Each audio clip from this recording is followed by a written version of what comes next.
Hi, my name is Chris Claremont. You're watching Omni X-Men. Hi, I'm Bob McLeod, and you're watching Omni X-Men. You're watching X-Men Omni with Justin and John. And their good friend, Hank. Hell yeah. Hell yeah, Bobby. We are. This is Omni X-Men. Welcome back, friends. We are talking about a non-Uncanny X-Men issue tonight. This is going to get a little off the rails, but don't worry. We might save you a normal bedtime. We're not doing a giant-sized issue. We're not doing a double-sized 2.5-hour episode on one comic book. I can't make promises. We won't go near that time because this is that show, but I am breaking records over this year. This guy right here, he's been keeping it high and tight. I'm dressed to kill. That is an awesome. Is that a card or a sticker? Sticker. That's dope. From like the 1970s. Shout out Cheddar.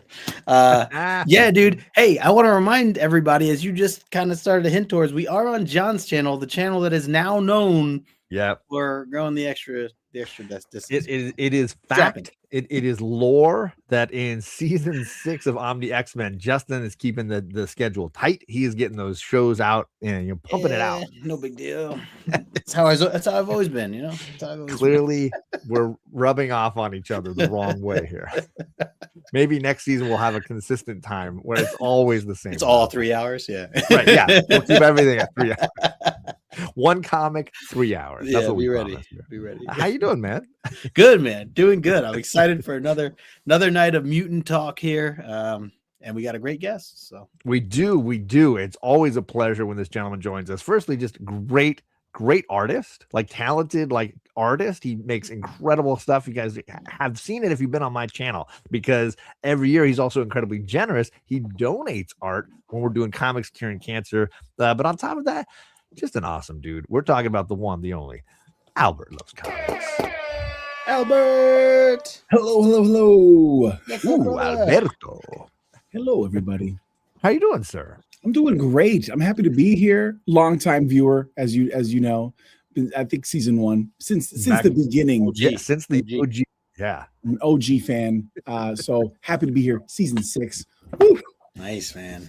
Going strong. You got your omnibus. And you have this omnibus. You were reading out of. I for everyone who doesn't know, I called up Albert. I was like, hey, well, just so you know, this issue we're doing tonight, it's not on any app. You can't find this. This doesn't even appear on Marvel Unlimited. I was like, I don't know how you're going to read this thing. And Albert's like, not a problem.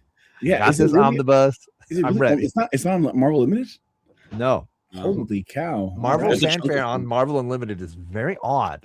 They'll skip 3 issues and then they'll give you a couple and then they'll skip a few issues. So it's a very scattershot thing over there for this particular run of comics. Well, we're reading something exclusive. Yes. In that way, there's a rarity, right? A scarcity to it. Yeah.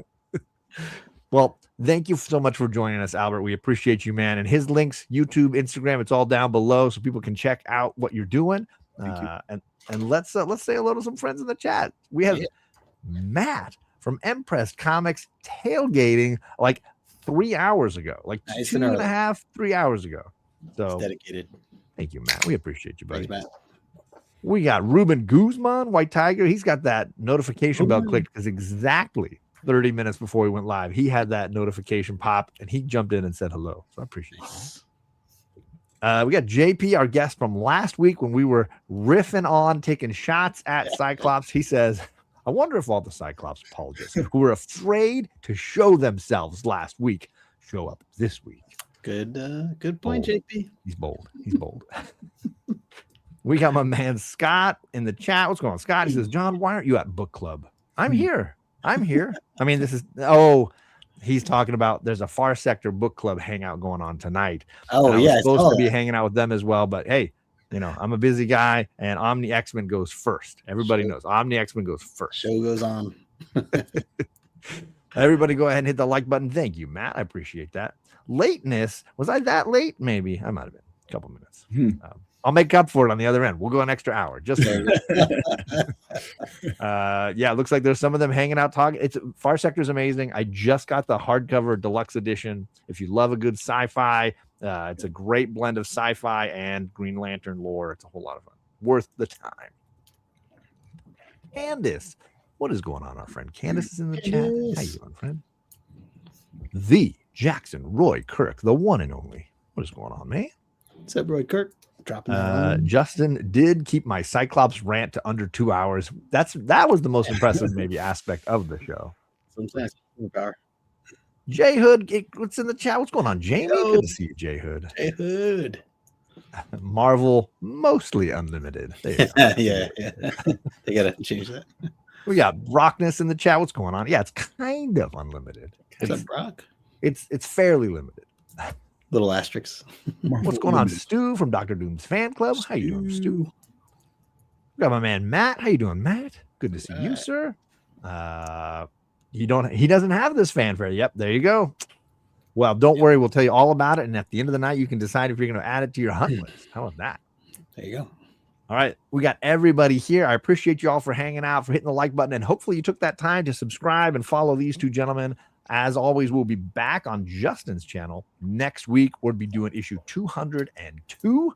Yeah. We have now passed through the trial of Magneto. Cyclops got his just desserts. He's out. He's hitting the bricks, and we're moving on. So we're going to get to issue 202 next week with Justin's channel. As a reminder, stick around to the end. We do trivia for last week's episode. You don't even need to be right. You just need to be entertaining and make Albert be entertained. And then maybe you could get on the big giveaway wheel for the end of the season. So stick around for that. But yeah, tonight is all about Marvel Fanfare. We're talking about issue 33. And here we go. Take a look at that. Oh, and even Albert's got it. Let's take a look there. He's even got the actual comic. I swear I had this as a kid. Show the back. I got you. Boom. Yeah. It's pretty cool. Very I nice. clearly bought it for the bathing suits as a kid. I don't know why else you would. Yeah. But yeah, Marvel Fanfare gang, issue 33. We've had a few of these on the show up to now. This is, as Albert was showing you, is a fold cover, a gatefold cover. Well, I guess it's wrap around. This is from December of 85. June Brigman on art, and of course, Chris Claremont, if I could say it, on writing.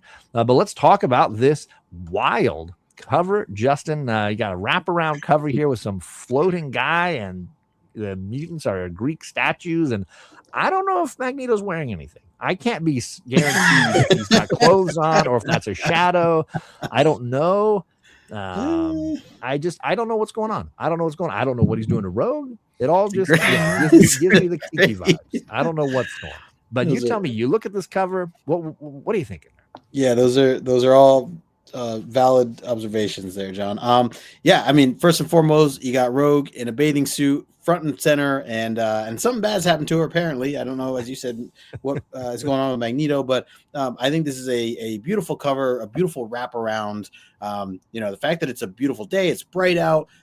Clearly, there was, what seemed to be fun by the pool as they're all in their bathing suits has turned into not as good. And then what's the Spider-Man's villain? Mysterio.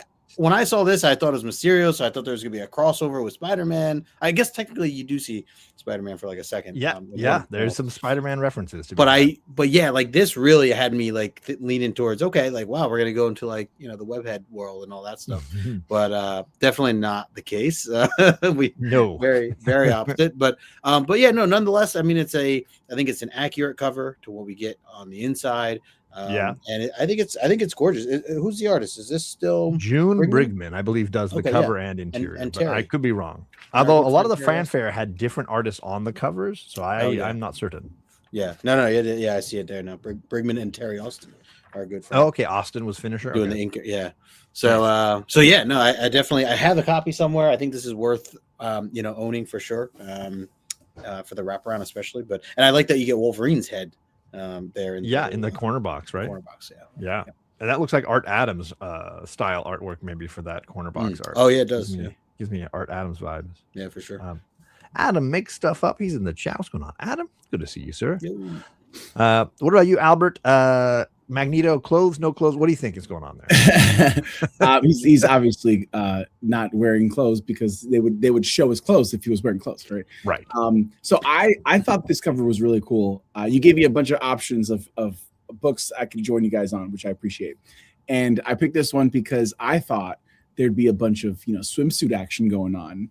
And this reminded me of how Marvel had those swimsuit issues on the covers. Oh, yeah. And it made me think, was this like trying to promote it in a way? Like these come out at the same time. So I just looked it up. This one came out 1987, April 1987, Marvel Fanfare. And the Marvel's swimsuit specials came out in the 90s, 1991. So this is a swimsuit era comic book right here. Nice. The inspiration, maybe, for exactly where they were heading. That's funny. See, Adam, that's why we're here.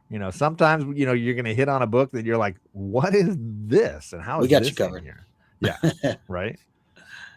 Yeah, for me, I agree. The cover art is just kind of wild, and I totally got Mysterio vibes from this guy. Yeah. I had read it as a kid. Like I said, I think I owned this book, but I probably destroyed it because it never survived to this day.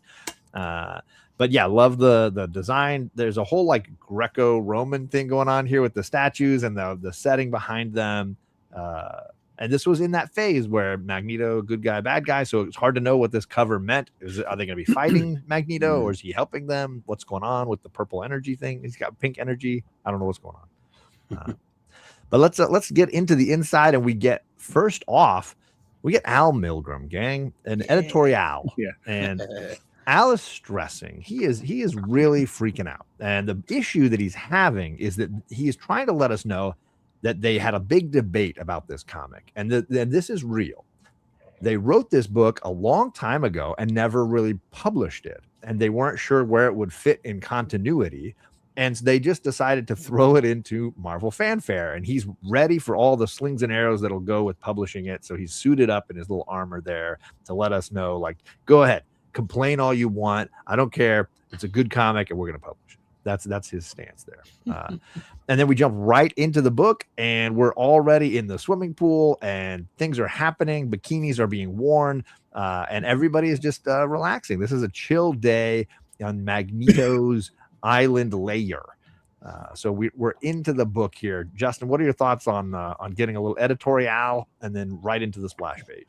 Yeah, so I love Al Milgrom. I've gotten to hang out with him and talk with him several times over the last couple of years, and he's very close with my dad, which is a cool kind of connection. And so knowing that he's done all these editorials and just being part of the Marvel Fanfare and that push for trying something new and different with the paper and everything else. I know that we've covered the first few issues from our previous seasons.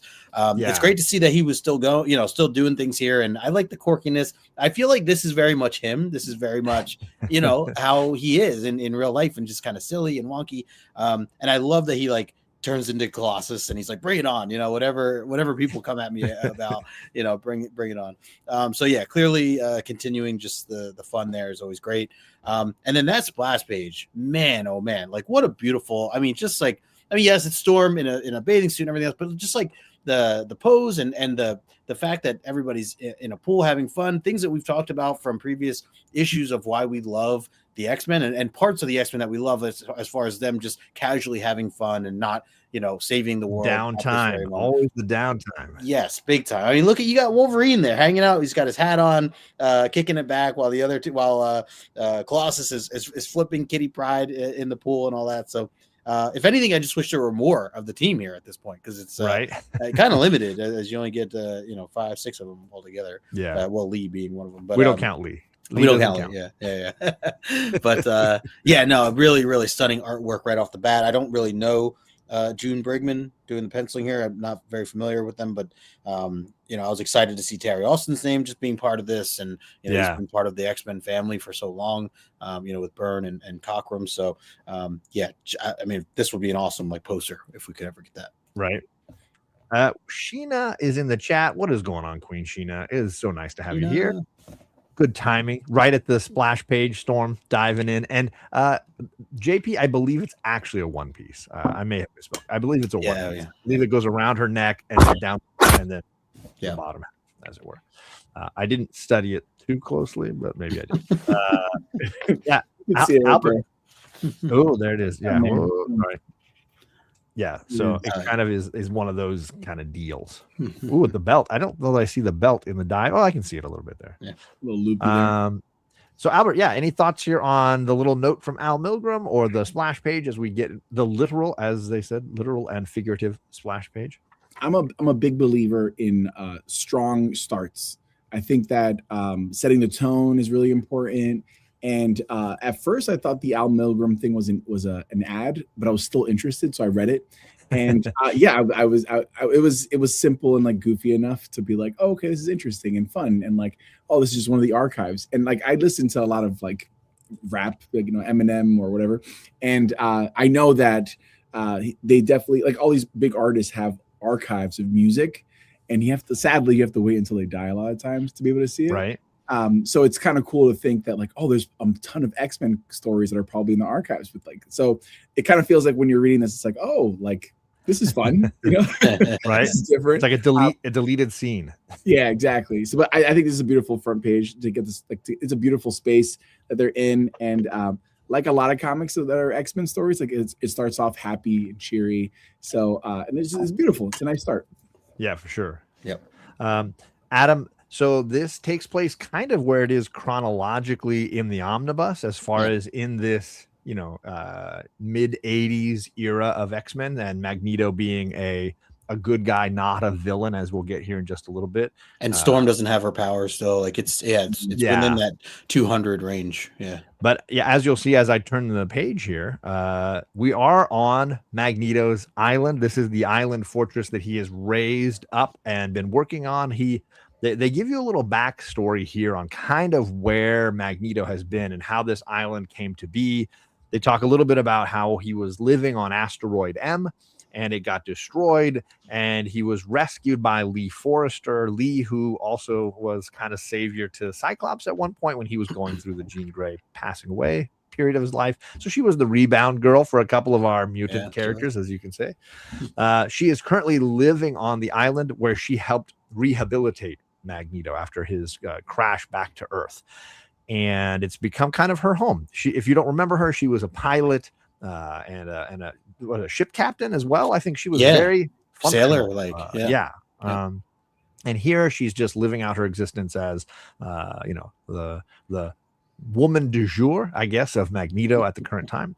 And the team is here on a sort of relaxing getaway. They're playing in the pool and just having some little downtime. And Colossus, nice enough to even be manual labor to Magneto. He's like, hey, I got a box. I don't know who delivers to this island in the Bermuda Triangle, but somebody delivered a box. Amazon. Yeah. So he went down there and carried it up into the house as Magneto just kind of points to people. He's like, it's not made of metal. I can't move it, but the metal guy can move it. No, you know, it's made of wood, so I can't move it. It's true.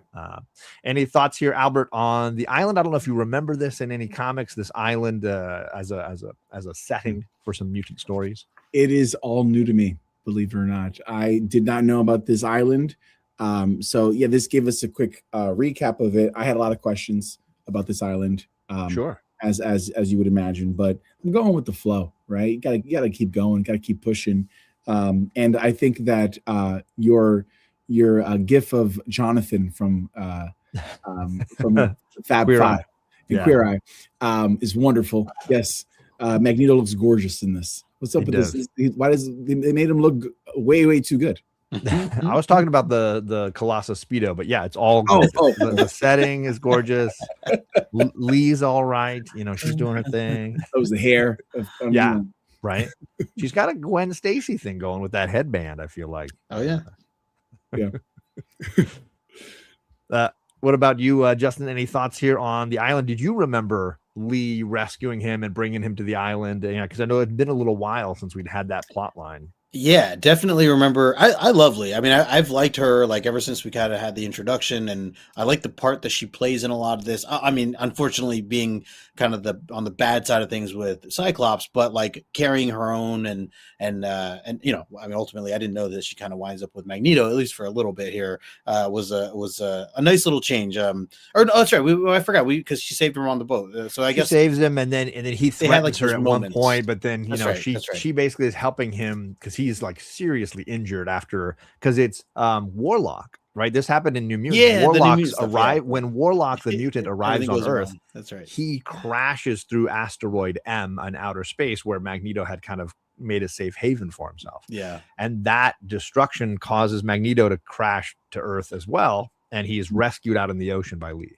Yeah, I like that they tied her back into that stuff. So yeah, anytime we see Lee, it's a nice surprise for sure. For sure. Brock says, I'm glad you guys are doing a deep dive on this. Which I love that you said it, but all those periods make me feel like there's maybe some sarcasm there. I'm just gonna say, I can't tell. I'm just gonna take it at face value. Is what I'm gonna say. Mm-hmm. I just won my free trial. Let's go to my island and whoop it up. There you go. Yeah, you won your trial. You're a free man, Magneto. No crimes. Nobody can punish you for anything you did. The trial of Magneto worked out. Hey guys, I heard Scott and his wife were having problems. Stick with Magneto. You're better off. Yeah. Yes, Amazon does deliver to the Eastern Mediterranean, right? That's what. This is the Bermuda Triangle, gang. We're in the Bermuda Triangle right here. Yeah.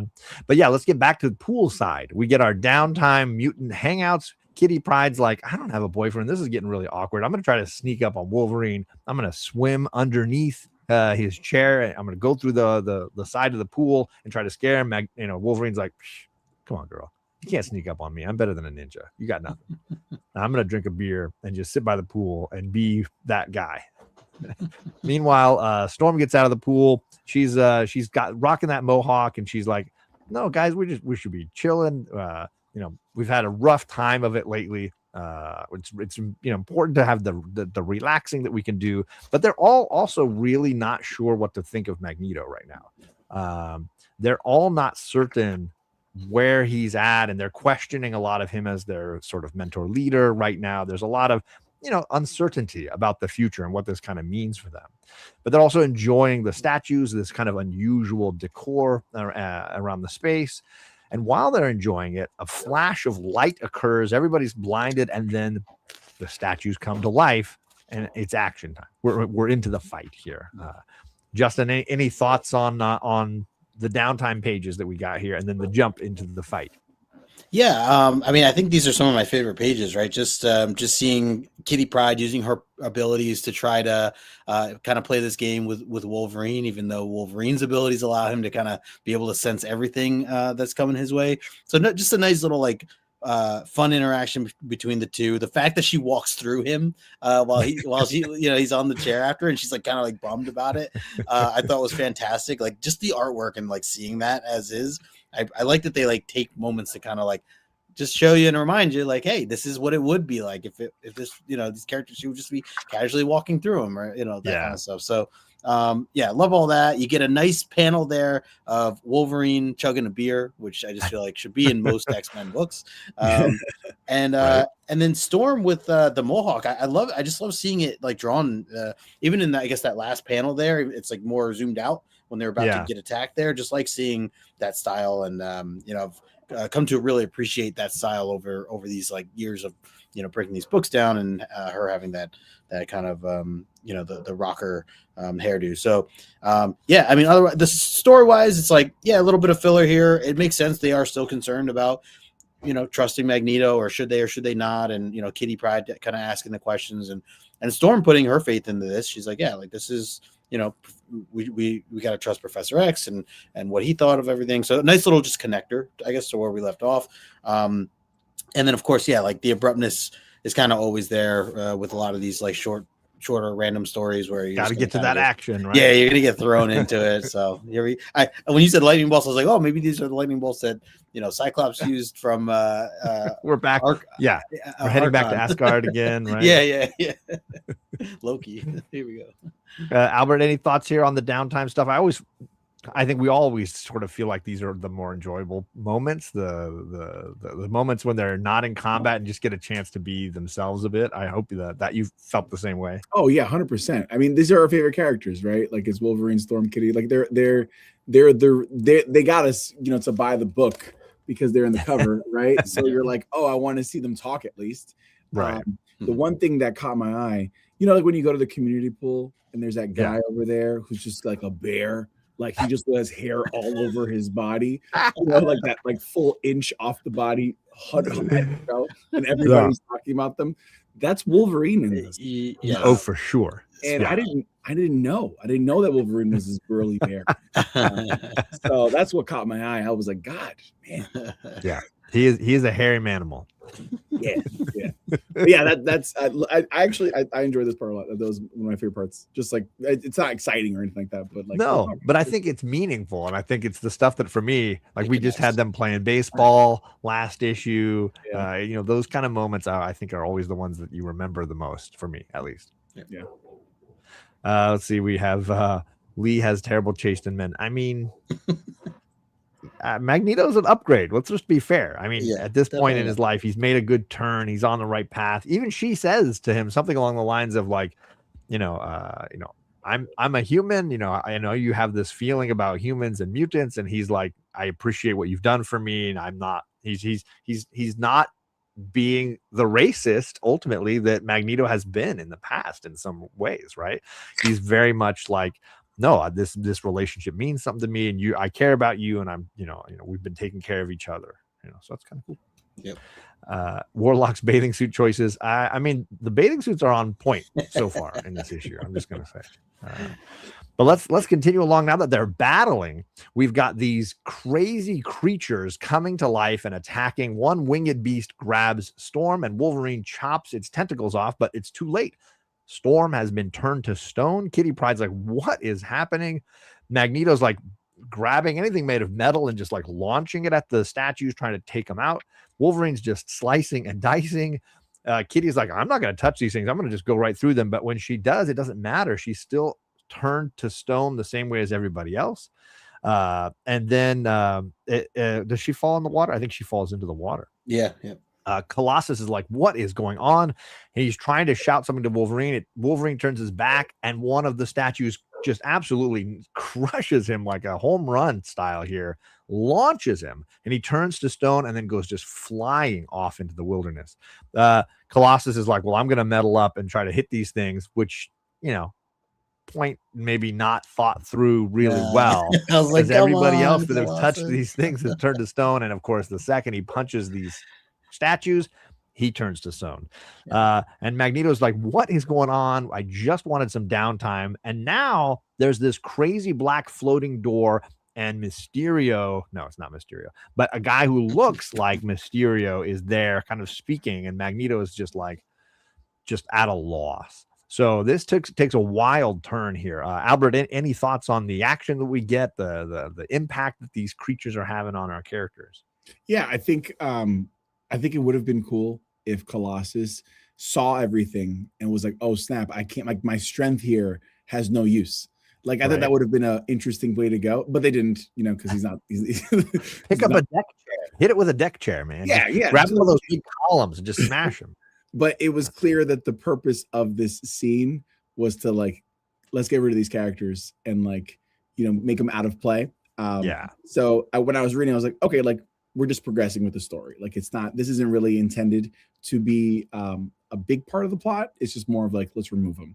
So, right. But it was, I always think it's interesting when you do the, like, we're going to freeze this person. Cause if you're a casual reader, like, oh, they're dead now. But if you're an ongoing reader, you're like, oh, okay, how are they going to come back? Yeah. You're like, Wolverine's got 4 comics going each month. He's definitely still alive.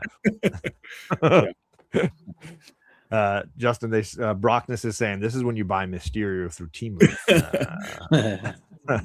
Any thoughts, Justin, on the stoning of our characters? They've been stoned.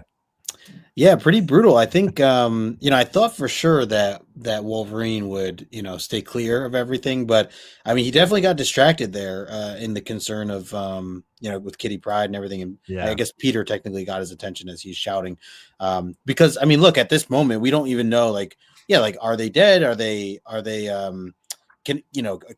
just in a shell that can be like cracked open, or like what is the rule here? And for her to go into the water, I mean, Peter's like, he's concerned. He's like, will she drown? Like, how does this whole thing work? Like, can she breathe under there? And so, yeah, between Wolverine going flying and Colossus, who, like you said, like, I was hoping Colossus would like just think a little bit now that he's seen what's gone on so far to maybe, I honestly thought that the package was going to come back into play here. Cause I thought he was going to like, go, pick it up and throw it at these bad guys. But that ended up not being the case. And then, like super intrigued by this door, this floating door, and who we think is Mysterio. And the guy said, the Mysterio guy says, "Don't worry, she is unharmed, as are the others. The stasis effect is transitory. It will pass within the span of a terrestrial hour." So he's trying to let Magneto know, hey, no worries, I didn't kill everybody. But, can I just say too, like, truthful.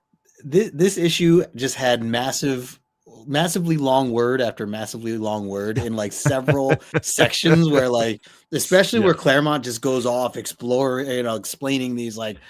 It's gonna get wacky, gang. Yeah, I had to reread some of these boxes like 4 times. Yeah, you might need to get stoned just to read this book. Let's roll on here. Yes, he says, "I am the chief examiner. I offer congratulations on your performance, Magneto." And then Magneto's like, "What are you talking about?" And then this creature is like, "My evaluation of you and your companions is complete. Since you are the survivor and easily the most powerful of the group, I require you to pass through my scanning plate." And he's like, "This is not going to go well. But when you want to see my power, let's go." And he just throws all of his magnetic powers right at this floating door thing, and all of a sudden energy just blasting off everywhere. Meanwhile, Rogue is like, "I was just out for a boat ride, and now they're having a party on the island. Like, this is lame. They're doing fireworks without me. This is bogus." Meanwhile, giant Wolverine statue comes flying right towards her boat and goes right into the water, and she's like, what is happening? So she dives in, she pulls Wolverine out, sets him on the boat. She's like, "I'll get back to him later. I got to go find out what's going on." And she just flies right to the island. When she gets there, Magneto is putting on the Examiner's outfit. He is dressing up, and they've got this creepy shadow on his face, and his eyes look a little wild. And clearly something has happened in the intervening moments. Magneto quickly grabs the deck chairs and wraps Rogue up in them as he completely suits up. And he's having all these thoughts about like what he needs to do and how she's kind of in his way. She, on the other hand, is like, "I can spin still. I can't get out of the deck chair thing without stabbing myself potentially, but I'm going to spin." And she creates this like whirlwind kind of thing going on to try to like catch Magneto Examiner guy, basically. So Justin, any thoughts here on now that we're like into the fight, we're into the action? Yeah, so first I want to highlight the artwork here and some of the color usage, especially in these couple panels that are right next to us. I love this. I love the orange and reds as the like kind of flowing through the door, or I guess around the door, like an aura of some sort as Magneto's like, sending his powers through the door there. And you get a lot of that throughout this whole issue, which I really liked. And then even just the bright blues and everything else from the water and from what Rogue is, trying to save Wolverine. It is convenient that she's able to. This is back-to-back issues, John, where Rogue catches something, like it jumps up in the air and catches something. We had the baseball scene first, and now this. She's rescuing a lot of people. Yeah. She's definitely like potential MVP, of this issue so far. And then even her her thought of just like, "Hey, I'm stuck, wrapped up in these whatever this is pipes or whatever, but I'm gonna." She spins out of it essentially and applies a little creates a little bit of a wind or tornado here to get out of that. Right. So that was cool. But yeah, like I really like the artwork and even some of the detail in Magneto's face before he gets kind of the shadow on it and everything, but just seeing some of those details, and even in the helmet, like right next to you up there, for sure. Just some of those detail I appreciate. Well, there's fun perspectives where I feel like we're getting some low angles and some high angles, like we're over his eye in that one shot of his face, and then we're down low when he's blasting at the door. There's some fun like perspective play kind of happening here. Albert, any thoughts here? We get Rogue finally showing up to help out a little bit.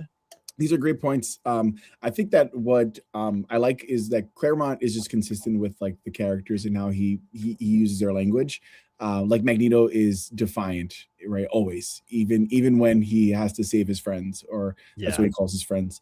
And then like Rogue speaks so differently than everybody else.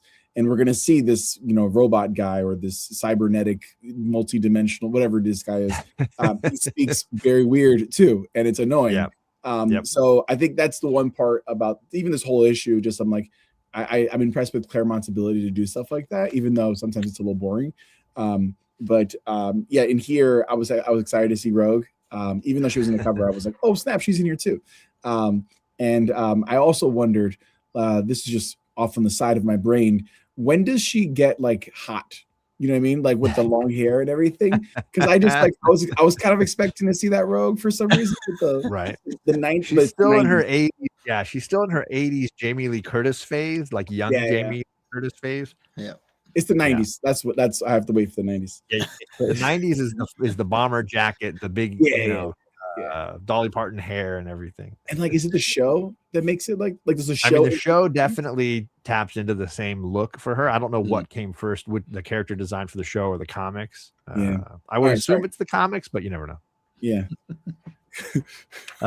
Bobby says, Examiner. I didn't even know her. Barely knew her.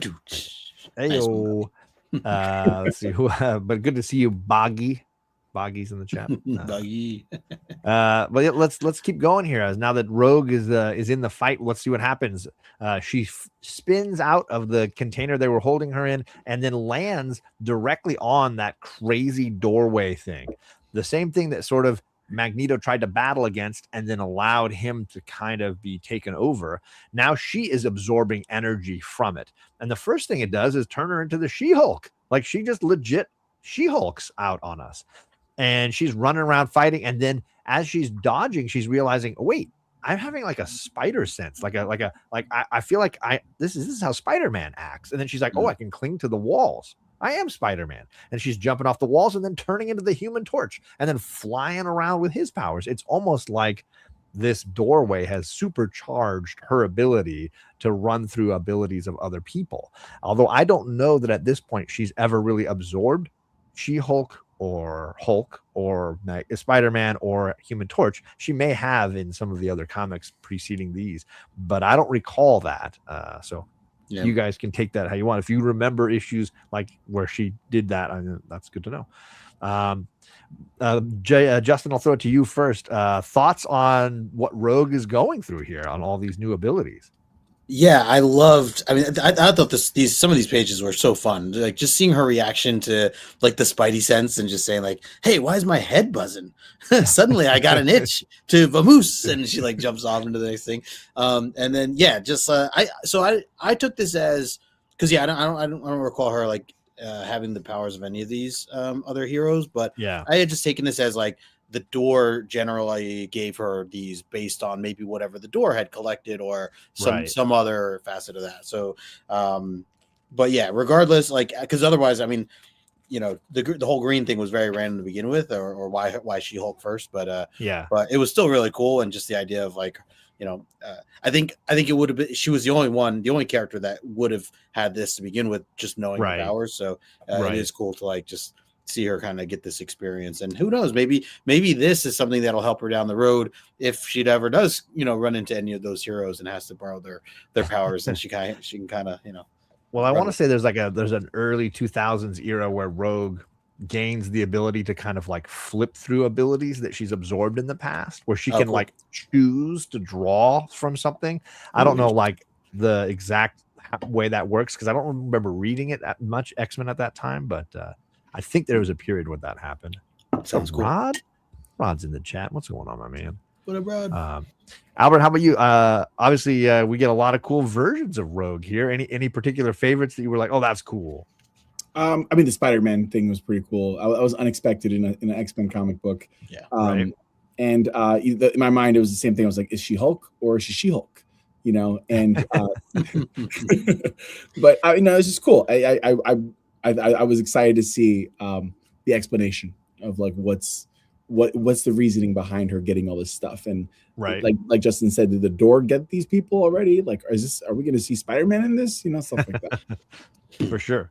Yep. Matt says the jolly green giant rogue's backside in the bottom left is one of the weirdest looks I've ever seen. It's a look. It is a look. And I know that later they do give us some information on the door and what it was trying to accomplish. So that for me, to Justin's point, that's kind of why I'm assuming she's cycling through these abilities is what the door had been taking on as far as information about the heroes on Earth. Yeah. But they obviously don't give us that now. Right. But she is flying around as Johnny Storm and zip-zapping, avoiding the blasts of energy that are being fired at her from the Mysterio character. And we jump away while she's having all these thoughts about what is going on. We find this far-off sort of psychedelic realm where there's this seemingly like, I don't know, satellite space kind of deal sending signals out. And it's being operated by what seems to be a pink crystal and a weird glowing green pearl. And this land that it's sitting on has this giant chasm and this electrical energy is bipping around. The energy turns into Magneto. And Magneto's like, what is going on? I don't know why I'm not wearing clothes again. This is kind of strange. And he sees a reflection of another person on the ground there. And he's trying to figure out what's going on. He says, hi, I'm Magneto. This person says, I am Durgan. And then he's like, okay, just what's kind of going on here? Durgan is trying to explain like what is going on and that he has got some mission that he is on. Meanwhile, Storm is still battling with the Examiner and trying to figure out a way to stop him. What's that? Sorry. Rogue. You said Storm. Oh, sorry. Rogue is. Sorry. We know Storm's always on Johnny him. Storm. Okay. Good save. Is battling the Examiner and not faring too well. It's a rough battle. Definitely struggling. And we go back to this psychedelic land where Durgan is basically explaining, no, I've created this machine. It is an entity that is doing work for me because my home world is under attack by these crazy, what he calls the dreaded Black Fleet. And I needed some way to capture the best and strongest from across the universe. So I created this machine that would go and absorb the information. And it even shows you absorbing information of Spider-Man. You can see Spider-Man kind of being pulled into this machine. It doesn't really explain like how that impacts Peter Parker, like what would happen to him, or if it's just something that's done from afar, but that was the goal. And that now it seems that there's some glitch in the robotic elements here because it has decided to just like attack and to try to absorb Magneto as the next useful ability that it can utilize. So we have this sort of psychedelic dreamscape happening, and naked Magneto just kind of strutting his stuff. For me, artwork wild here, Albert. What were your thoughts flipping to some of these panels and seeing some of these drawings? I love the artwork. I thought it was really cool and trippy, and like I feel like Trad Moore, if he like went on this, he'd go nuts. It'd go all trippy and weird. Definitely. But here's a strategy that I use when I'm like a little lost. I read the characters out loud, and like I use a voice that I pretend. And I'm not gonna lie, I read this page like 5 times. Yes, I could not get it. I was like, "What is happening in this page?" Like, I'm not an idiot. Like, I know how to read. I was on a whiteboard, like that meme from Charlie or whatever. Trying to smoking a cigarette. Trying to. And I was like, "There's not that many pages left." I'm like, "How is this gonna like make sense?" But I appreciate being on the show today, John, so I can follow you and really just like understand what I read. I'm the one that had to try to make sense of this so that I could explain it. I'm the Cliff Notes here, and I'm struggling for sure. Because let's be fair, it is a ludicrous plot that has no connection to continuity, right? Yeah. They even said at the beginning, Al Milgram's like, I don't know where this fits in, but we just liked it. We're going to publish it. Yeah, I think that like I can't help but think of like Chris Claremont. Like, what was he thinking? Like, he was explaining. So basically, like the character explains this like other world where there's this other threat, and he's using words in ways that like don't necessarily mesh, but like he's trying to make it work. And I'm like the like science teacher part of my brain is like, that's not how computers work, man. Like, you know, like there's stuff like that happening. So there's a lot of that, and no explanation of these weird like crystals that are glowing and what they're doing. Like the explanations are all very bizarre. Yeah, so I think of the whole book, like this is the part where it feels the weakest of like, oh, like I have to really like push this aside because I just have to push it aside and like keep going and see what happens. But other than that, I mean, like I said, the artwork is beautiful. We got some cool characters. So I wasn't giving up or thinking this is a bad story yet. You're going along for the ride. Yeah. Yeah, Bobby. Yeah, the Black Fleet Comic Club is coming up next. We're gonna love that. We're gonna review an omnibus of the Black Fleet next. Shout out to the Black Fleet. It is a bit of a sensory overload. You know, Candace, I'm just struggling. I'm doing the best I can as well. I'm just trying to piece it together. Justin, how about you? How's your overload going?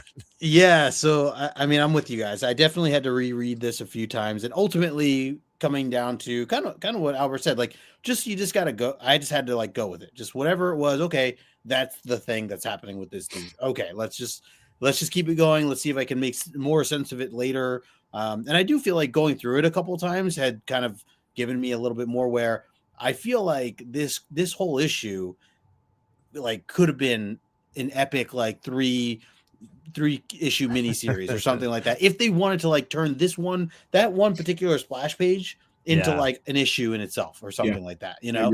I think that would have been pretty cool, and who knows like what kind of connections we would have had, who the Black Fleet is and who's this guy and all this other stuff. But obviously when you give us something so short, it is hard to have any sympathy for that character or even care. So artwork is gorgeous. Rogue's still doing her thing as this conversation's going on. She's still, battling her way through things. But ultimately just getting through that splash page, I was like, okay, let's just keep it going.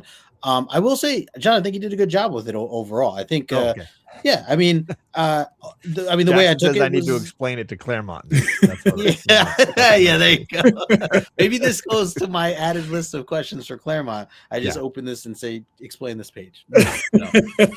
Black Fleet and some of these large words that you use here. What is it all? True first appearance of Black Fleet. Yeah, for sure. Yeah. So Brock Ness is saying it can totally be explained because, well, comics. There you go. Yeah, there you go. That's it. That's all you I had to say. Yeah. So yes, back to Magneto, who's considering like what this all kind of means. Meanwhile, the Examiner Magneto is creating like a Thor's hammer out of the rocks, and he's like flying it around at her. Durgan is telling Magneto that they need to repair the robot. They're inside the circuitry in this crazy world, and that what they need to do is bridge these two parts of the circuit board that have become broken. It's almost like Tron, I guess you could say. They're inside of a very tiny version, like a circuit board, and they're trying to fix it as like bits of energy. But yeah, sure, go with it, whatever. Meanwhile, She-Hulk is flying around and just doing the Hulk pound, and she is like just creating all kinds of havoc for the Magneto Mysterio Examiner guy.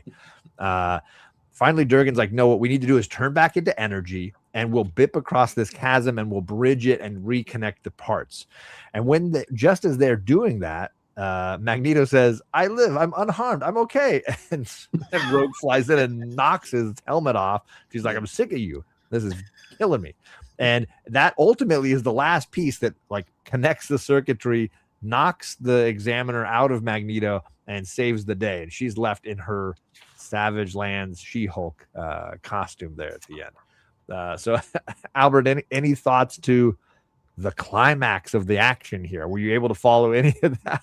Yeah. No, I followed everything perfectly. It was great. No, I mean, listen, they ended it really quickly. They were just like, yes. Oh my so gosh. like, and then Rogue punched them, and that's it. So it was a little anticlimactic, but seeing She-Hulk Rogue smash and do that kind of stuff, that was cool. But yeah, I just again, like, computers. Why are we in a computer, right? And like, why are we assuming that Magneto is a computer scientist engineer for microprocessors? And Definitely not. I'm like, Chris Claremont, that's not how magnetism works. Like, what are we doing? That's not a backstory piece that we had all along. Yeah. What about you, Justin? How are you handling the climax of the battle here? Yeah, so I mean, I think the battle scenes, that all for me, I felt easier to follow as far as like what Rogue was doing with the Examiner. I like that her concerns this entire time are like, okay, clearly this is someone or something has taken over Magneto's body. I want to make sure I don't destroy him in a way where I kill Magneto or whatever, his body or whatever. So she's like tactically thinking of like ways to have these buildings drop on him, and and she's like, all right, so his body should be fine, like in that all that rubbish. And then like the other side of it was like, anytime we flash back to where Magneto and what's his name, Durgan, when we get these characters, I was just like, okay, it's like this big science project, and that's I'm just gonna go with it. And the minute we get back to the scene where she clocks Magneto over the head right when he's back in his body, I felt like I was back in the understanding of things. I'm like, okay, like, yeah, all right, this makes sense now. He's back, and she accidentally hit him. That's where I'm at, And that no accident about it. There was maybe there wasn't. Maybe there all purpose. But I do like afterwards, she's like holding his jaw, and she's like, "You yourself, babe, or do I have to bop you again?" And he goes, I am Rogue, and I advise you not to try. So, I thought it was fun. But yeah, I mean, quickly resolved, right? Like as far as just as quick as the problem came, it went, and so here we are. For sure. Jackson Ward Kirk says this is a tryout issue. New comic creators, you got to give them a little tryout. But best comment of the night, I think, is Bobby saying, "Lord, don't let me be behind Justin and Chris Claremont's line." We got a line of questions. If you find him in line, say, "Can I cut you? Can I get right in front of you?" Do the old chat and cut. It works. That's what you got to do. But yeah, so now that we've reached kind of the culmination, Rogue is basically sorry. Sorry, I had to. Take your time. That's all right. It's gonna be I was looking down at first, and then I just hear Albert giggling. I did put the stereo on there for you. Jack Black? It could be. I don't even know. I just loved it. When you search superheroes and speedos, there's lots of things that come up. Yes. So Rogue is now like basically trying to traverse the black door back and forth and bring Magneto back into our world. The robot seems to be back in its right mind again, and it's basically explaining that it's been collecting information from all of these powerful heroes. And Magneto's like, this is kind of crazy, but I'm just glad you're back to you again. And Magneto's like, you can definitely use our energy if it helps you fight whatever source that you're coming from. And the little crystal and the little gem thing are like happy again and shiny bright, and they release all the mutants, and Wolverine wakes up on a boat way out in the water. He's like, I don't know what happened. I was fighting by the pool, and now I'm in the middle of the ocean on a boat, but I can drive a boat. So he drives his way back. Things seem to be getting back to normal here. Justin, any thoughts on the conclusion here? So I have to say, I feel like the crystal and the egg, these things remind me very much of like Superman stories, and like some of the outer world stuff that are told in some of the, especially the earlier Superman stories. Yeah. So I feel like we got a glimpse of that. I don't know. I'm curious like where that inspiration came from for it to be. I mean, I get a lot of Tron vibes. The original film had like floating like gems that would like talk to you. True. Yeah. I felt there was some Tron-esque things happening, and the timeline probably would line up a little bit as far as this issue and Tron having already been out. Yeah. No, yeah, I could see that. Otherwise, like I like the panels here with the door. Kind of seeing that chopped up in a way I thought was a really cool layout. And again, like that the it's artwork, it's almost like rotating. Yeah, as he jumps through it. And I think the artwork, like really through and through, was really solid in this issue. And then finally you get everybody kind of waking up from. I like how Peter's like. I too Storm, but Kitty, she has fallen in the pool, and then she like pops up out of nowhere. She's like, "I'm still here, you big lug." Yeah, right. So, apparently, statues don't drown. You still get like that fun. Yeah, right. That was where I was like, yeah, where do we clarify these details of not needing air during that time? Who knows? Matt says these last few pages. That's when you realize they had no drug screening at Marvel. Yeah. I won't be able to sleep tonight. Apologies. Look, gang, I'm not here for a long time. I'm here for a good time. Brock, hey, I'm here for you, buddy. I'm here. This is the strange issue indeed. But let's continue along here into the last pages as Wolverine wakes up and he's like, look, I'm ready to cut this guy up. I don't care if we're friends now. That guy hit me into the ocean. I need to cut somebody. Let me cut somebody. Magneto's like, yeah, I think we're kind of good now. And the bad guy's like, okay, thank you, my friends, farewell. And he vanishes and leaves all the rubble from the statues behind. And Magneto's just kind of like, maybe bad guys, need to be given us a little bit of slack. I know how that goes. Like a little bit of understanding for the journey that we're all on here. And he gets his little monologue there at the end. Albert, any thoughts on how we get to the end here? Because obviously all my gifts are like, oh, are we happy? Are we? Yeah. I don't know. I don't even know. I think it was a quick one, right? Like if this was like a live action or animated thing, it'd be like a commercial length. It was just quick. There wasn't. Like, I think what Justin was saying before, it could have been a really big thing. Yeah. And I remember when I read the Brood stuff for the first time, it kind of felt like that. I was like, what's going on? Oh man, like they're in another planet. And then there was like a long series. Right. And I felt like I was at the beginning of something like that. But this was a quick one. I think I always think about if this was, if the X-Men were living in this reality of just constant chaos. I mean, like, how could they ever chill? Like, never, ever, ever. There's just, oh yeah, we're just gonna go hang out, and then I get knocked into the ocean, and I come back to my place, and the problem's already solved. Cool, like it's a constant like trauma that they're having going through. It's just Tuesday. Yeah, it's just Tuesday. So but it was a quick one. It was like a little treat, a little snack. Justin, any thoughts here on how this all kind of wraps up and gets back to the pool party, as Bobby says? Yeah, I think it's interesting that, I think they try to give Magneto this moment to be philosophical and give this like heavy speech at the end. And like, again, if this ended a 3-issue miniseries or even a king size annual issue or something like that, where we just had more time to get an understanding of this villainous, type character, maybe it would have hit harder in some way. I do like that it does give Magneto's character more personality of the direction that they're going with him, especially if someone's still kind of new to getting into X-Men or kind of, I don't know, I picture like, a younger brother just getting into something that the older brother's always been into, and they're like, "Oh, well, wasn't Magneto always evil and all this stuff?" No, he's a whole different character now. Like, he's quoting Gandhi. Yeah, he's like it's like heavier. Who would have thought like 10 issues ago Magneto would be like, Gandhi says. It's so like very dramatic. So, but I like that he was trying to make points even in the pages prior to this, where he's telling Durgan. He says, Durgan, if you take a thing by force, where in there are you different from the Black Fleet? Like they're really trying to bring that story together, but it's all just so rushed, as Albert pointed out. Yeah, like it could have been great, man. It still could be great. Maybe someone goes back and fills this out. Maybe you get like a Daniel Warren Johnson or somebody to make a great trilogy of movies. Kind of rewrite this. Trad more in there. Yes, you're right. Trad Moore really would be perfect, I think, for this. Right. So I'm going to pitch this idea to Claremont. Okay.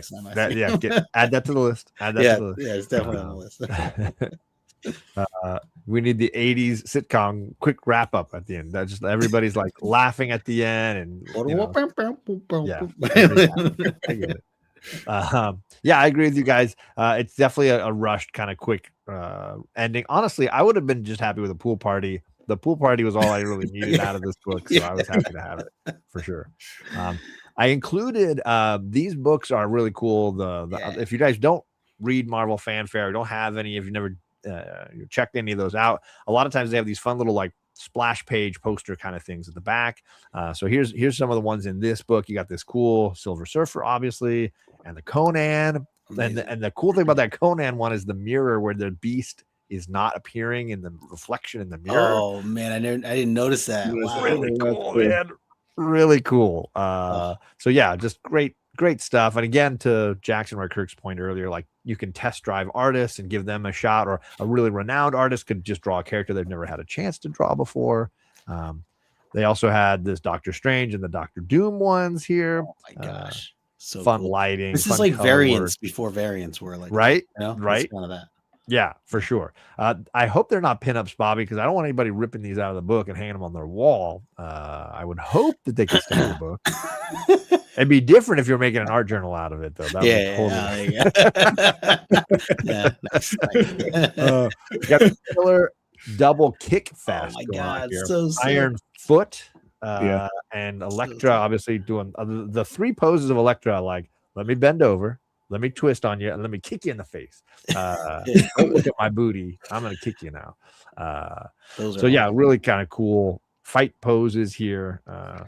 These are not in the omnibus. These are only in the actual comic. If you have that book in your collection, or if you find it, that's where you would see these cool drawings. But these two, I think, are my personal favorites. The kick poses are so dynamic. And I think that's it. Oh, I'm sorry. There's two more. Oh, we got Punisher and we've got Iron Man fighting. I can't tell who he's fighting. Somebody really tiny. That Red Skull for Punisher is really maybe that's the last ones. Yeah. Okay. Final scores. This is where we basically give our overall thoughts, give the book a grade, any last thoughts we might have on how the book went for us overall. So I'll throw it to Justin, his favorite part. Let us know, Justin, how you would score this book and your overall feelings. Yeah, so I think from like if I had to give it a grade, I think that it's a fun I'm struggling here, John. It's a fun, solid. He hates going first. He hates it. Before I give the grade, the reason for the grade is that as we've been saying, it's just rushed. That's all. It's just you can't get connected to any of the villain or the backstory of the villain, and so therefore it's hard to like care about that part, which happens to be the main part of the section. The first like 6 pages, I love them. Like it's super blast, like just them in their element. Them being themselves, it does, I feel like, carry a bit more to their just overall being in their story of this time period. So as long as that connected for me, like great. I always want to see more of that. I'll never, like they're all, at a pool party kind of, style, it's just fun. So the artwork I thought was really strong throughout all of this. And again, for somebody who I've never heard of kind of coming through, seems to pair up well with Terry Austin, which I have no doubt for the work that we've appreciated from him. So like all that stuff's great, and honestly this was a really fun like talk about this. So even as I talk about this, I think the grade like slowly goes up for me, like little by little. So I'm gonna go ahead and give this like a solid 7. Look at the journey we went. That was a roller coaster ride, which I had planned this whole time. Albert, what are your thoughts, man? You should make everybody write it down first. Because I don't like that idea. I'm erasing. Albert, you're a nice guest and all, but I don't like that idea. But listen, I used to talking about it changes it. You change your feelings. It's true. Walking your thoughts through it. That's true. So I used to be a classroom teacher and had to grade, stuff. So all the time. So a 65 is like technically passing, but like you didn't really, what I mean? Like you missed. You can do better. So I hate to say it, but I'd probably give a 65 or a 6.5. So they and it's like you passed, like you got the story through, and it was coherent enough. But like I'm not I'm not recommending this to anybody. You know what I mean? Like, it's not. I think that talking it through, there was parts of it that I appreciated more, like the artwork. I think, Justin, your point about the coloring, I didn't really think about it, but it really is like like the colors match really well with each other. It's consistent. Yeah. The swimsuits, very good. Before the swimsuit issues, that's amazing. That's the key. Yep. And honestly, like with this cover here, I think that this whole style here clashes with this so much that it becomes like a hook. So there's parts that work. There are. And that's what makes it pass. And I think that's probably why they even pushed it through, because there's parts of it that worked, but they didn't bring it to like the full capacity that it should have been. And that's, that's why it's in Marvel Fanfare probably. So I'd give it a 6.5. And legitimately, that's exactly where I went in at 6.5 with this book. You start off with the bathing suits and jumping off the high dive, and you're in that 10.0 range. And there was a lot of shots that you just kept the temperature in certain parts of our country right now just kept dropping. Yeah. But it's not. Yeah, to your point, Albert. Also, I don't think this is a fail. This wasn't a disaster. There was definitely a lot to be entertained by here. To Justin's point, the artwork was really strong throughout. A lot of fun perspectives, a lot of fun color work going on here, stuff that really drew the eye. So, it couldn't achieve the heights that it started at, but at the same time, it was very entertaining. And Rogue got a lot more to do than I think maybe you would have predicted from the cover or from the book at the time, with characters like Wolverine, Storm, Magneto. To have Rogue have such a prominent part was kind of cool for me. Yeah, and one thing to add to, Brock had said earlier, he pointed out, like, he says, I think the Milgram panels at the beginning explain everything. Like, it's going to be confusing, but we're going to print it anyway. So I think just like the expectations kind of are set to begin with. I don't think any of us were expecting a 9.8 out of this in any way, but I think it is kind of a nice surprise that it wasn't like a failed 2 or something like that. There were lots of things to grasp here or hold on to that we appreciated or liked for one reason or another. So I do think it's a good one to have in the collection. I think the single issue that Albert has, and having the pinups, as some of the folks. I was gonna say, Jackson was saying he wants to get it just for the pinups. Like those. He's like, I've witnessed those poses firsthand, is what Jackson said. I don't know. Bobby says she distracts before she attacks. Kind of like that. That might be my second favorite comment of the night. Yeah, and Bobby also mentions here. He said low grade. He said low grades better than no grades. That's how I got through school. Bobby, I'm right there with you, man. The 65s do the trick. For some people, the school systems aren't for us. You know what I mean? Like little Tommy boy, right? Yeah. I passed. I was a solid C student. So in the editorial part, in the very first page, they said that this is supposed to be part of Marvel's Quest Probe series, which is a video game series that I don't know if it ever actually came out. I was wondering. I meant to ask that. And I could see this being a video game. I could see, like, when they're in that cybernetic world, like, new rules, and it could be just like fun and playful, and then having Rogue play different powers and skills. Like, that would be cool. That would have been a really interesting thing. So if they were going to use it as a promotional thing for the video game, I could see the purpose of that as well. Sure. Yeah, good call. I did not say hi to my man Cliff. What's going on, Cliff? Good to see you. He says he's giving this an 8. Nice. So he's scoring quite high. Yeah, that's solid. Brockness says the pinups might be the best part, or Storm's one piece. All acceptable responses. Let's get into the new segment for this season. We got an MVP. We want to pick a character, something about the issue that we feel like is the most important, valuable player, that most important piece. Justin, we'll throw it to you first. What would you call your MVP for this comic? I think I'm going to give it to Rogue. She was the one that was really going through a lot of changes, quite literally. And meanwhile, Magneto's off playing in computer world and trying to figure out things there. She's legit like putting up a fight, and she's got to figure out a way not just to beat the villain, but to not damage the body because it's Magneto. So, I think it was a cool experience for her to, just again, try out some new superhero abilities, and who knows what that might tie into down the road. But she very much was the MVP for me. Nice. Albert, what about you? Who would be your MVP? Okay, all right. This is gonna be a controversial one. This page, even though it was a terrible page, it was a beautiful page. Yeah. Yes. So I think that the visuals here, the artist, who's the artist name? June Brigman. Brigman. I think Brigman's the MVP.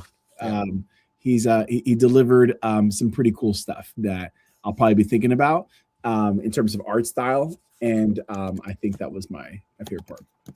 That's great. And I was going to throw the colorist as my MVP. Glynis Oliver is the colorist. But yeah, Rogue was my character MVP. I totally agree. I think she kind of steals this for me as far as entertainment. But yeah, the color work, as we've mentioned all the way through, really vibrant and creates a lot of the dynamic energy for me. Oh my God. I just looked up June Brigman. I met her last year at Terrificon. Oh, wow. My dad sat next to her, and he introduced me to her and whoever the guy. She was sharing a table on the opposite side of Al.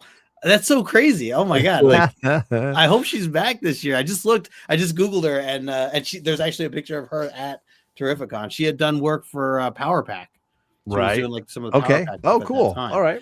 So picture that Power Pack issue #1 and like the colors, the rainbow kind of color, like that was like kind of that makes sense. That makes sense. Yeah. That's really cool. Oh man, that's funny. I'll have to keep an eye out. Hopefully she'll come back to Terrificon this year. It looks like a lot of love for Rogue as the MVP. Nice. And Storm's bathing suit. Bobby says it's Captain America, and I agree. Captain America was special. For that. Can't argue there. Scott, I'm sorry I missed it. I hope it was a lot of fun. I hope that they post it because I want to watch the breakdown of Far Sector because I really enjoyed rereading it. I'm still reading it. I'm in the middle of it. Far Sector's so good. I wasn't ready years ago. It's fantastic. Yeah, absolutely great series. Our first rule about book club is you always talk about book club. Come on, no secrets in book club. And to be fair, Scott, this too is book club. So I mean, we're at a right. It's fair. Let's get to the numbers here. There are 12 9/8s. And you can get one for $68 just a few months back. That screams rarity to me. Rarity. There are no census grades at an 8.5 or lower. There are none. I'll send my first one. It's the staples are page separation. Yeah, exactly. It's a 1. I said this is the first appearance of Magneto being a pacifist. Also Rogue, She-Hulk, and Human Torch. Plus, yes, that is a fantastic swimsuit. Shout out to June Brigman. Nice. Any thoughts here? I know, Justin, when you said this, you were like, it's crazy how few of these are out there.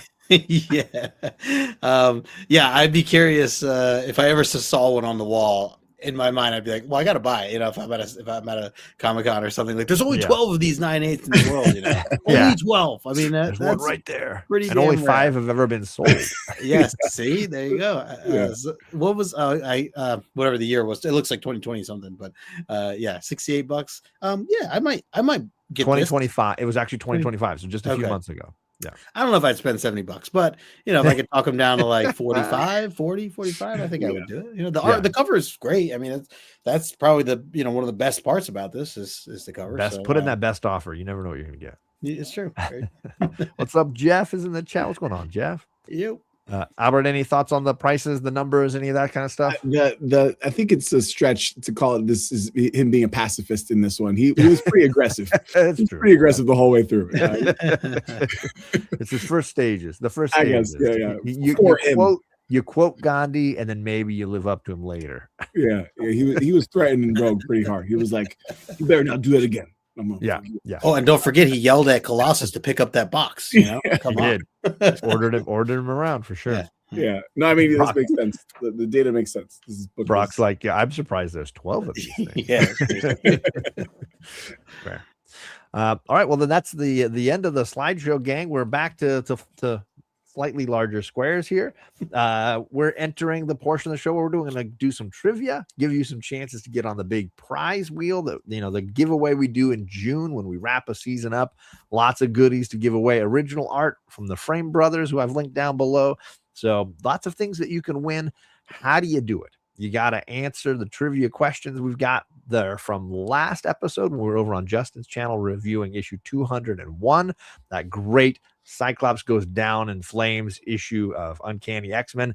So if you did not watch, if you did not read it, take your best shot, because we'll take the first 2 correct answers, but we'll also let Albert choose a more entertaining answer from the chat and give that person a prize win option as well. So we got our little list here, our tallies. It's hard to see. There they are. Yeah, they're the tallies. Lots of tallies. Magic Lasso way in the lead, but quiet in the chat tonight. So it might be a chance for somebody else to take the lead away from him. Let's throw it to Justin with his first question from issue 201. Oh, he's muted. Sorry. He's not ready. I love the analog list that you got there, John. With that, hey, only recently did I ever get CLZ and actually keep track of my books digitally. I've been writing that stuff down for decades. For years, yeah. All right, my first question is going to be: what was Cannonball's biggest challenge in last issue? Again, last issue being 201, Uncanny X-Men 201. We saw at one point that Sam Guthrie was struggling with something. What was the challenge that he was struggling with throughout? Really, a couple pages of the middle of the issue. A couple of things I think I'd be open to taking as far as correct answers. I think there certainly could be a lot of funny answers as well. So I think this. JP says all the correct answers should just be Cyclops suck. That's all it needs to be. That's fair. Gordon's in the chat. What's going on, Gordon? Good to see you, my friend. We got 2 starting lines. Jackson. You got competition on the start line now. We got double start lines. And Jeff, I think that's very kind of you to say. I'll have to tune in and see the Vampirella Book Club and see what you guys are reading this time. Thanks, buddy. Awesome. Let's see. I see 2 answers that might be right. And what are you thinking here? I see this one. Yes. Oh yeah. Yep. I would say that's the first one. Lasso. Somehow Magic Lasso snuck back in when we were. Yeah, I saw his name pop up there. Yeah, and Matt writing his paper. Matt impressed. Yeah. All right. Yeah. But we got comedy. A hard time. We got jokies going on in here. Gordon says he couldn't poop. He couldn't poop. He was really backed up. That's what he was saying. He's had a hard time holding that baby correctly, upside down, backwards. He didn't know. He doesn't have a lot of babies. Keeping his shirt on is a constant problem with our man Sam. Definitely a problem. Not having legs only when he's in mutant form and blasting, right? He's just got that blasting energy. That he didn't have Chat GPT. That's a win for the world. I think that's a win. He didn't know which halftime show to watch. Come on. You don't miss out on that Boricua, my friend. You do not miss out on that goodness. I'm just saying. Yes, how to hold baby cable. It's a tricky thing. We saw issues, people having trouble with it for sure. More shirt on realities. Yes, lots of shirt problems. He had a pain in his cannonballs. Avi crushing it. Any of those your favorite, Albert? Any of those you really enjoyed? 2 of them are very good. But you know what? I'll give it to Bobby. Bobby's consistently always made me laugh for years. He's doing it today. Top flight gentleman. That's what. That's what he does. That's what he does. All right. Time for question number 2. My first question of the night. What did Rogue do when she ran into Ronald Reagan in the issue that we read last week? What happened when Rogue ran into Ronald Reagan?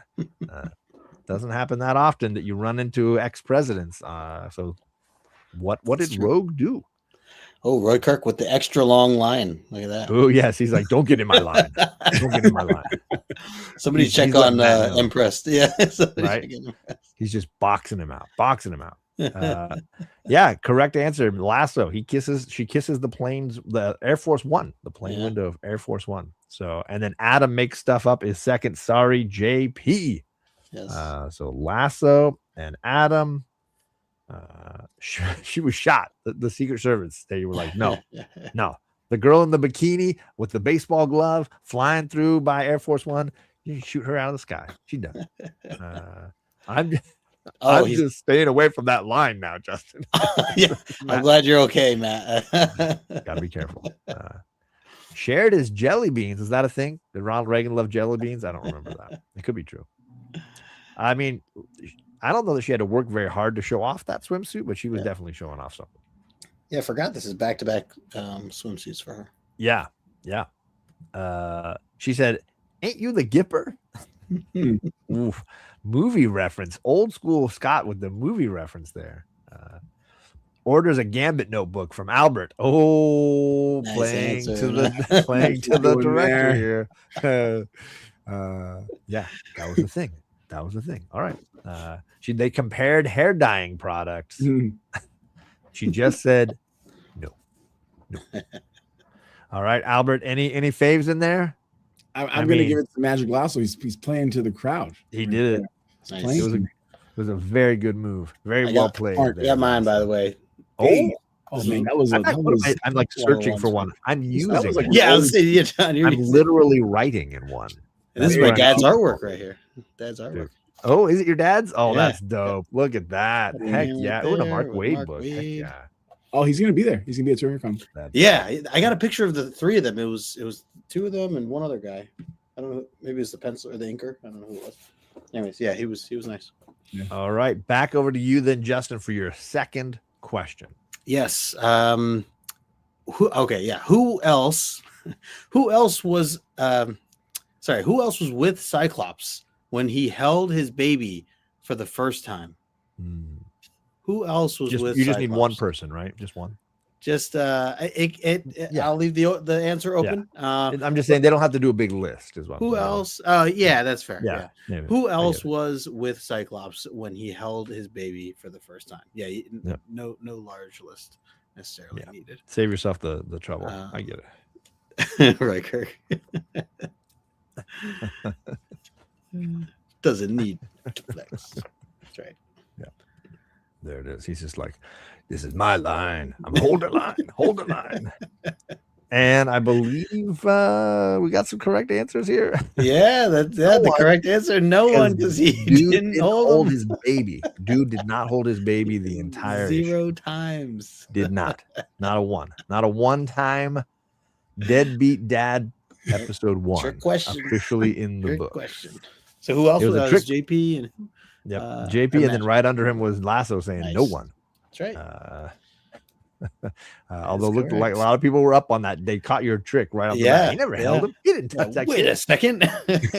he barely looked at him. The JP rants got to him. Yep. Everybody remembers that one now. Magneto. Magneto was there. He held his baby. Yeah. That's what you should ask me. When was this? Johnson and Johnson. They were there.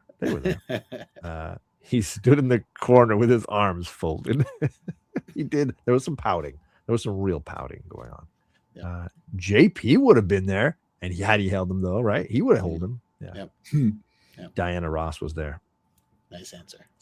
If by baby you mean Jean, then Professor X was there creeping in the bushes. Nice one, man. I get it. His own dark thoughts. That's what was there. Just his own dark thoughts. Yeah. More Diana Ross love. Double Diana Ross. Wow. The Examiner was there, of course. The Examiner. Oh man, nice. I like that. Maury Povich was there, and you are the father.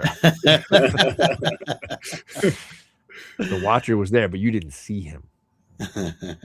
Who was there when he acknowledged him for the first time? Oh, wait, there was no one there, too, because that never happened. Yeah, also true. He ain't holding that baby, as he referred to him. The child. That's how he called his son. The child. They didn't give him a name. Still no name at the end of that issue. Albert, any faves in there that you want a reward? Brockness got it. That's great. Maury Povich. Oh, nice. Yeah. The father. Well played. Grew up watching that. He basically raised me, Maury Povich. All right. Well, I'm freezing up here a little bit. Hopefully I'm doing all right. You're good. All right. I'm back. Okay. My last question of the night. What? And I don't need like the entire 2 sentences written out. If you get me most of it, if you get me the gist of it, it's fine. This is going to be a longer answer though.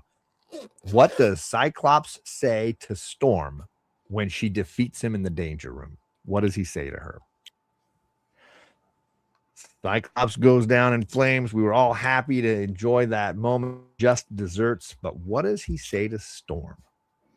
That's a good question. You see, I wanna be in the chat right now. I want to throw some jokes in there. Hard to be in this position. It's a layup. You guys have to do this every time. Can I just not crack your jokes? All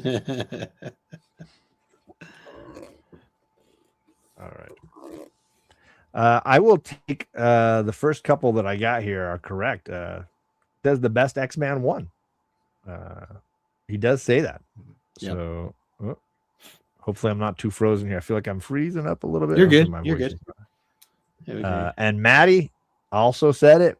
The best X-Man won. He said, "I told you so." Okay. Adam says, "I'm calling ice." I mean, I would say accurate. He probably did. He probably called INS right after. He said, "This is a boat."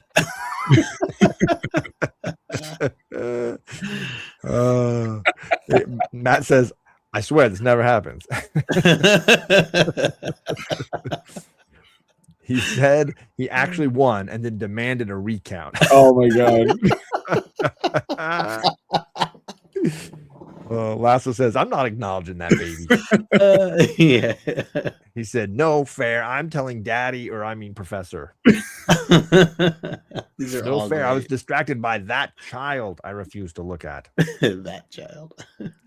Come back if you want some mohawk. Do you want to take great. Wolverine now? Oh my goodness, this chat's alive. I love it. Any favorites you like there, Albert? I think it's gonna be Jackson Roy Kirk. No fair. I'm telling Daddy. Nice. Pretty good. Roy Kirk. There it is. Yep, that's fair. What he actually said though was the best X-Man won. Storm, congratulations and good luck.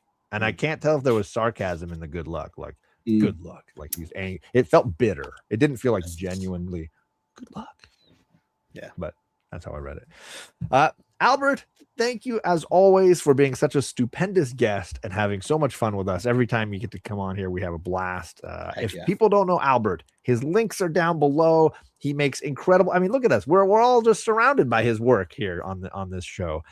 Reach out. Let him know. He's got an Etsy shop. You can check him through and see what he's got. But he might also be, doing something in the future that you want to be in on. I ended up sending him a giant pack of books and was like, whatever you want to make out of these. So I commissioned this particular amazing Storm piece. So phenomenal. So thank you, Albert, for making the time. I know you're a busy family man. You got bedtime routines and book reading time for kids going on right now, I'm sure. Yeah. Well, I appreciate always being invited back, and it's a lot of fun. I want to show you guys. With the sketchbooks, I actually don't take commissions anymore, but I do it for friends. So you guys are always get the hookup. Awesome. Just so you know, Nice. Just it is. Well, I appreciate it. It's a funny, weird thing when you have to do it. It's a different feeling. You know what I mean? Of course. Yes. Yeah. But I will Inspiration show you. is important. Yeah. So I'll show you this. Hold on. Oh, first peeks. We're gonna get some first eye views, gang. Here we go. Oh, look at that! All of these. Oh, nice. Jack. So I got some cool ones. Yeah. I'll show you some sneak peeks. Let me move you into the big square here. Let me move you into the big square. Oh, dang. There she is. She's got the flight jacket and everything. And Rogue is hot in this one. Yeah, yes. the hair. I got a Scotty Young over here. Oh, nice. Look at that. Yeah. Spawn. I love it. From some other Marvel fanfares like this one here. This from a different one. Man. That's a great one. I got there was the recent blind box, the blind bags. Oh yeah, I saw that one. Yeah. That's like the new end game for Ultimate, right? Yeah. That's cool. Yeah. I'll show you a few more. There's just like a random version cover for a Daredevil. My lighting is all messed up, but yeah, this is a cool one. And That's then a great cover, this is from Marvel Fanfare. Oh, cool. Strange. That's a fun Strange. art style. Look at Yeah, that. that's really cool. I'm not going to show you all of them, but a cool ad for this one. Oh, heck yeah. Nice. So Great I'm posting movie. all this stuff like this week. anybody wants it. I have a problem. I just like doing it, and then once I have the process. Yeah, just like it's a weird like therapy for me. I enjoy it. So yeah, but I again, guys, I really appreciate you guys inviting me. I've told you guys before, but I remember when I first started posting on Instagram, Justin, you reached out and you were like, "Oh, you like X-Men comics? We're starting this like podcast or the show," and you just invited me to watch. And I was like, "Oh, there's other fans of comic books." Yes. Like I thought it was just me. I didn't know people actually like this stuff. I love it. So, and ever since then, you guys have like created this wonderful community. So I appreciate being part of it. Awesome. Well, yeah, we appreciate you as a big buddy. And I say this to you every year, but of course, like you giving some journals to Comics Curing Cancer every year. It's a great treat for people to win them and have them, but it's always such a great opportunity to highlight your artwork as well and the work that you're doing. So cool, man. Yeah. Thank you. As a reminder, we're on Justin's channel next week for issue 202. So make sure that you are there, that you're following, that you hit the subscription button. Hour and a half. This might be one of my shortest episodes we've done. You did great. I'm proud of you, John. But I'm finally rubbing off on you. That's great. Yeah. I had to make it a turnaround at some point here. Yeah. But thanks everybody for hanging in the chat, for spending time with us tonight, and we'll see you back on Justin's channel in 1 week. Peace. Later.